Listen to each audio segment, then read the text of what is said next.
So I created this alternate outro for better sound, which they ended up not going with, but I liked it because I used the Saber plugin to create that glow and electric crackle effect, which I'm going to be showing you how to do in this video. So let's get right into it. So the first thing you're going to want to do is to download Saber. Saber is a plugin by Video Copilot and it's totally free. All you need to do is to head to their website and download the plugin and install it, and boom, you're all good. So first thing we'll do is to open After Effects, which we have opened here, and yeah, here we go. So let's play what we have.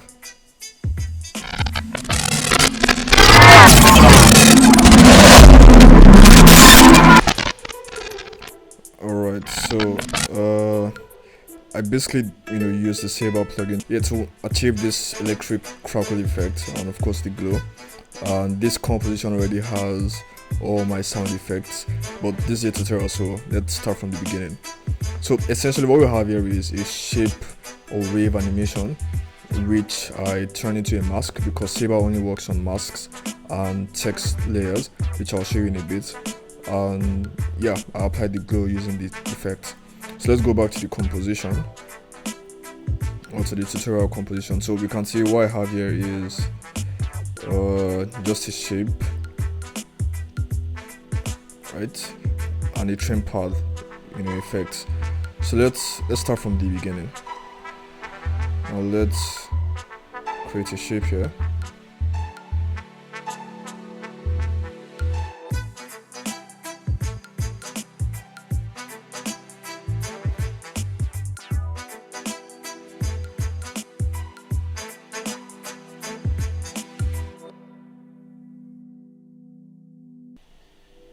Okay, new shape layer. So we're going to hit our pen tool up here and just click from left to right, holding shift, just so our the line is pretty much straight. Now what we're going to do is to change this from the fill from what we have here to none. So basically there's not going to be any fill, and what we want is a stroke. We want this line here to be a stroke. So let's click on this. Let's just pick white. It doesn't really matter anyway, because we're going to end up using the mask, not the shape itself. Alright, so what we want to do is to come down here to trim paths. So we click on the shape, come here to add, and hit trim paths. So trim paths basically allows you to trim your paths. Well, this is how it works basically. So you come down to trim paths here in layers, and then do this. So this basically helps you take away your path from start to end. And one way we consider when you take away parts of your path parts of your path, it's doing that from the left to right. And here you can change the direction. Back in the shape, you can change the direction, but a simple way to move it along the exact points that you want is using the offset. So using offset, I can move the trim parts along what I have here. So it basically starts from the center now. When I click end, yeah, it starts from that exact point. So you can move that exact point using the trim paths, or using the offset, I mean. Right, so what we want to do here is to just trim from 0 to 100. Actually from 100 to 20, because we don't want it to totally wipe out the path. So let's start from 100 and move forward in time and click 0. So let's just add some ease in here, using F9, or better still right click, go to keyframe assistant, and then easy ease. Yeah, so we have some easy keyframes there. Yeah, so let's move down. So I don't really like how this is looking for me, so let's just go back all the way down the offset to, let's see what this does for us.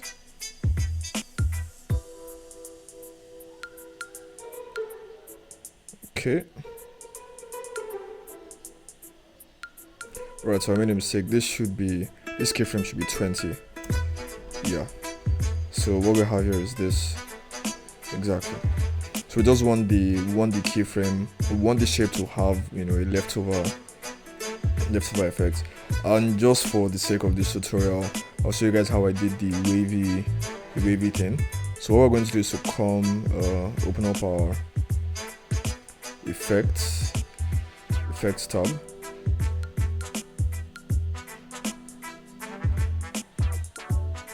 So let's go up to window to bring it up. Sorry. Right, so here's our effect tab, and let's just search for wave warp, which is pretty much the secret sauce to that wavy thing. Exactly, so you can see. Now let's take out all the sound effects. So if you play this, you can see it's moving in a wave, even from when it speaks. So to have it look a little bit closer to what we had, let's just increase the width and increase the height a bit. Yeah. So I mean, we're not trying to do too much, so this is perfectly fine by me.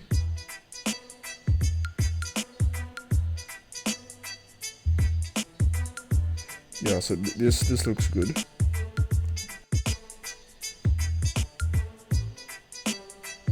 Yeah, so we want our animation to be a lot quicker, so let's just adjust our keyframes. So we'll do that by selecting these keyframes and then hitting this graph editor icon here, and then you click on each point and drag this to the center, because we have 2 points for 2 keyframes. So we drag this. Yeah, I think this should, you know, make it happen much quicker or much quickly. Okay, so now let's just drag this closer. Yeah, looks cool. So now that we have our shape, the trick here is to right click and pre-compose it. So let's just say our wave shape. Right, and now what we're going to do is go up to layer and hit auto trace.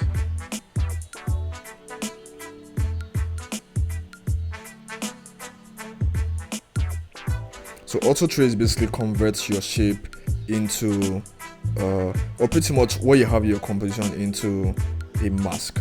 Alright, and you know, I'm just going to click work area because we don't want it to convert just the current frame. We need the full animation. And what do we have here? Tolerance 1%, that's fine. Threshold 50%. Corner radius 50%, that's fine. We don't want to apply it to a new layer. We want to keep this on our composition or pre-comp layer. So let's just click OK. Okay, so now you can see that the whole animation has basically been converted to keyframes.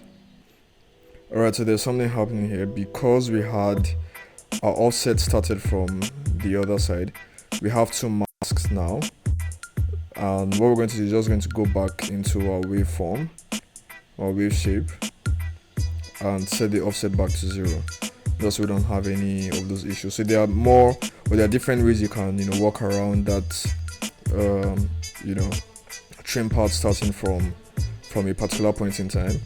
But for the sake of this video, we just fix that. And yeah, let's delete our masks and repeat the whole procedure. So let's go to the top layer and auto trace. Alright, here we are. Yep, so now this is working properly. You can see that the animation pretty much just, you know, sticks to that first point, which is fine for the sake of this illustration. So what we're going to do now is to come to our effects tab and search for Saber.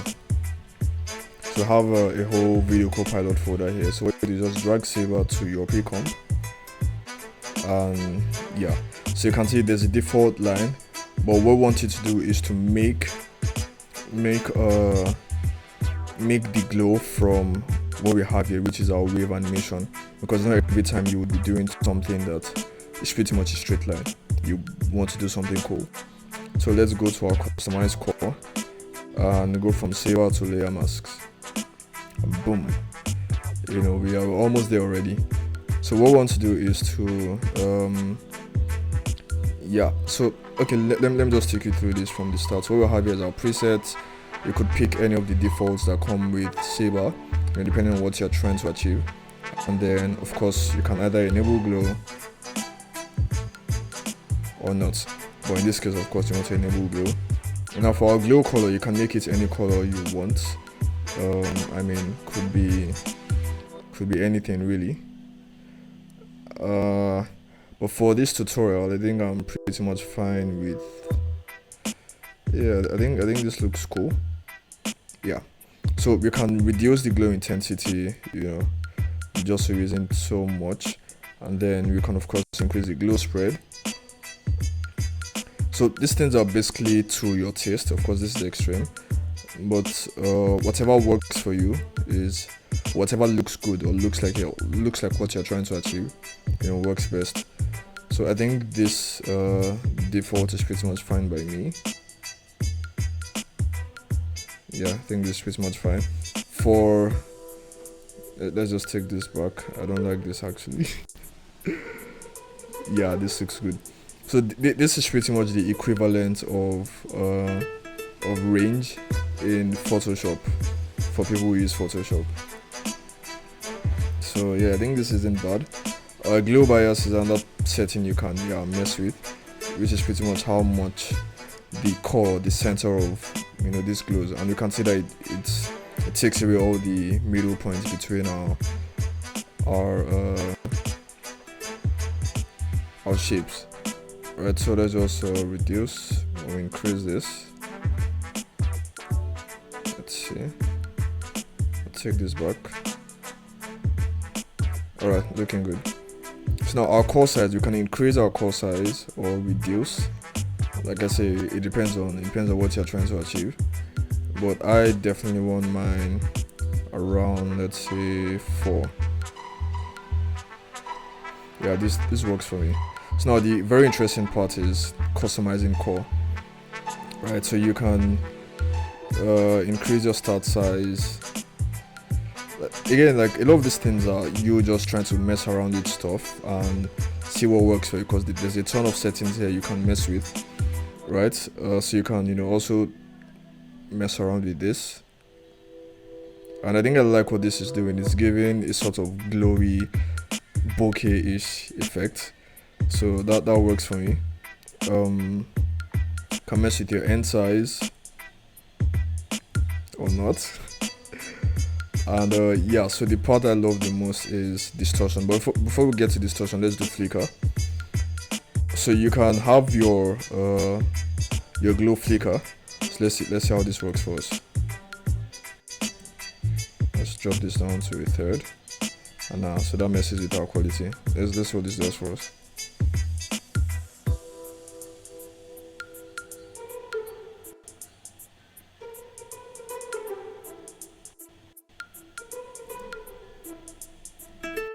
So flicker speed is pretty slow, so let's increase this and then increase the flicker intensity.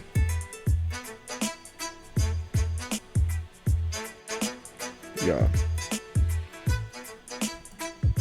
So you can see that the glow is pretty much flickering. So these are layers of effects you can add to your glow effects, without having to do it manually with keyframes and all that. Well, I don't want flicker here, so I'm just going to take all of this off. And let's go down to distortion. Yeah, so you can distort the core and you can distort the glow. So let's start with the glow. So in the glow, we can create a smoke type of this distortion or fluid or energy. So let's do smoke, and boom, yeah, we have this really cool looking thing. So it's almost like a fairy or action sequence type thing. But let's reduce it because it's a little intense. Yeah, so this is fine. Can drop this a little. Let's see what fluid looks like. Yeah, so it's a different vibe entirely. And have energy. Yeah, so energy is almost like a blend of both of them. And of course, you can adjust the wind, how the smoke or energy is moving, the direction, the noise speed, how much it's changing. You can adjust the motion blur as well, depending on if this is moving. Well, let's just take that back to 0. And then of course the more juicy part is the core distortion. So now we can distort the core as well. So this looks to be like a crackle effect type of thing, or electric crackle. And yeah, this looks more like like there's some chaos there. So we can just reduce the distortion. So let's say 4. Yeah, so we just have it, very subtle. Yeah, let's go back to smoke and see how that looks, and increase this a bit. Let's increase some more. Okay, yeah, this is a little bit excessive, but then you can see the effect it's achieving.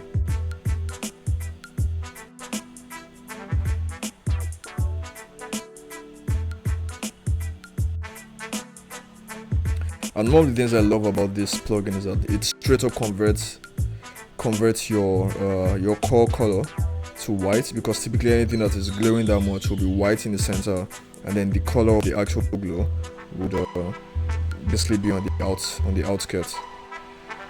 And of course you can change this as well. So let's go back and see how we can change this. Let's wait for this guy to finish saving. Alright. So yeah, you can change the glow color here, to whatever. I think we actually even touched this already. You definitely don't want black. That looks dull. But yeah, you can change that.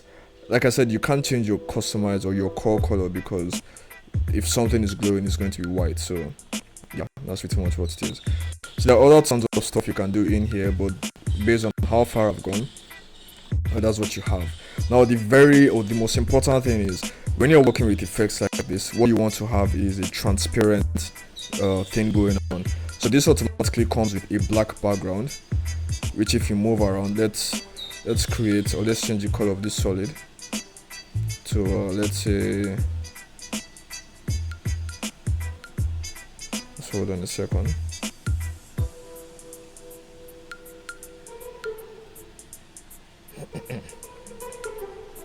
Alright, let's undo this.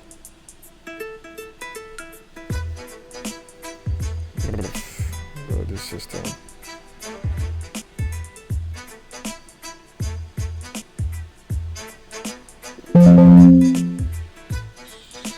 Let's right click and go to what I'm looking for is not here. Obi, please make sure to take this out. Well, let's just go up to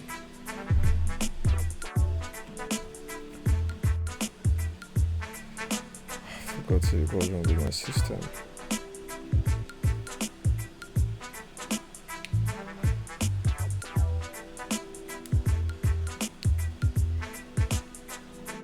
Well, let's go up to layer and solid settings.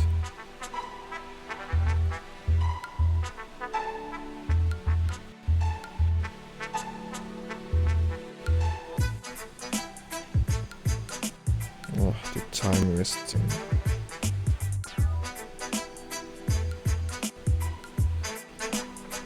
Okay, so let's change this to something dark, because we want our glow to have an effect. So yeah, you can see what's happening already. I mean, this could be an image under. What I have here is just a solid to make things simple. So we can see that when we move our wave shape around, there's a black background that follows it. And I think the reason why that is black is because black is very dark, so whatever you are making glow would shine very well or would display properly on black. So what you want to do is come down to your settings here, render settings,